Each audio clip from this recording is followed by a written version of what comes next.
कहते हैं माँ का प्यार भगवान से भी बड़ा होता है, लेकिन कभी कभी वही प्यार जिंदगी का सबसे बड़ा इम्तिहान भी बन जाता है। ये कहानी है काव्या की, एक ऐसी लड़की की जिसने माँ से बेइंतहा मोहब्बत की और उसी मोहब्बत की कीमत पूरी जिंदगी चुकाती रही। धनपुरा नाम का एक छोटा सा गांव था, वहीं रहती थी काव्या। काव्या अपने माँ बाप की पहली औलाद थी, इकलौती बेटी। कई साल बाद एक बेटा हुआ, लेकिन माँ का दिल अब भी काव्या में ही अटका था। काव्या की माँ शांति देवी अपनी बेटी को सासों से भी ज्यादा प्यार करती थी।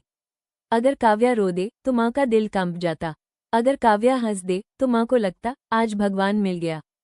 काव्या भी माँ के बिना एक पल नहीं रह पाती थी। स्कूल जाना हो, खाना खाना हो, सोना हो, हर चीज माँ के साथ। पिता मोहनलाल सब कुछ चुपचाप देखते रहते। वो जानते थे ये माँ बेटी का रिश्ता दुनिया से अलग है। वक्त बीता, काव्या बड़ी हो गई, रिश्ते आने लगे। माँ हर रिश्ते में एक ही बात पूछती, लड़की ज्यादा दूर तो नहीं जाएगी। आखिरकार अमित से शादी तय हुई। लड़का अच्छा था, नौकरी करता था, घर भी ठीक ठाक था। शादी हुई। विदाई के वक्त काव्या माँ से ऐसे लिपटी जैसे जान निकल रही हो। माँ ने कहा जहाँ रहो खुश रहना बेटी, लेकिन काव्या का दिल ससुराल में लगा ही नहीं। हर छोटी बात पर माँ को फोन, हर झगड़े में माँ की सलाह। अमित शुरू में सब समझता रहा, लेकिन धीरे धीरे उसे लगने लगा उसकी पत्नी अब भी मायके की बेटी ही है। एक दिन अमित बोला, काव्या, माँ से प्यार करना गलत नहीं है, लेकिन हर बात में उन्हें बीच में लाना हमारे रिश्ते को मार रहा है। काव्या चुप रही। उसके लिए माँ सबसे ऊपर थी।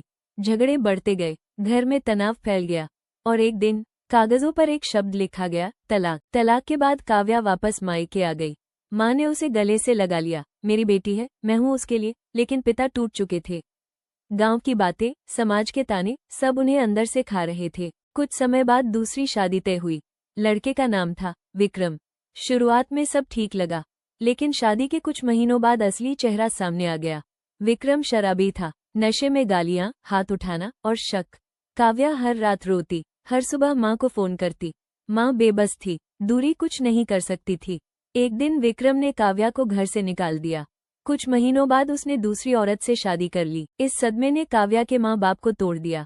माँ बीमार रहने लगी, पिता चुप रहने लगे, और फिर पहले माँ चली गई, कुछ महीनों बाद पिता भी। अब काव्या अकेली थी, पूरी दुनिया में कोई नहीं। लोगों ने कहा अब अकेले कैसे जिएगी। तीसरी शादी हुई, सुरेश से, साधारण आदमी, न प्यार न नफरत। इस बार काव्या ने कुछ नहीं मांगा। वो चुपचाप रहती, काम करती, रात को रोती। अब काव्या जान चुकी थी मोह जरूरी है, लेकिन संतुलन उससे भी ज्यादा। माँ का प्यार पवित्र था, लेकिन उसी प्यार ने उसे खुद पर खड़ा होना नहीं सिखाया। अब वो जिंदगी काट रही थी, जी नहीं रही थी। अगर आप सुन रहे हैं तो याद रखिए, माँ बाप से प्यार करें, लेकिन अपनी जिंदगी उनके सहारे मत छोड़िए, क्योंकि जब वो चले जाते हैं तो सिर्फ आप और आपकी ताकत बचती है। ये कहानी आपको कैसी लगी, इस पर आपकी क्या राय है, और इसको अपने दोस्तों में जरूर शेयर करें और मेरे चैनल को सब्सक्राइब जरूर करें। धन्यवाद।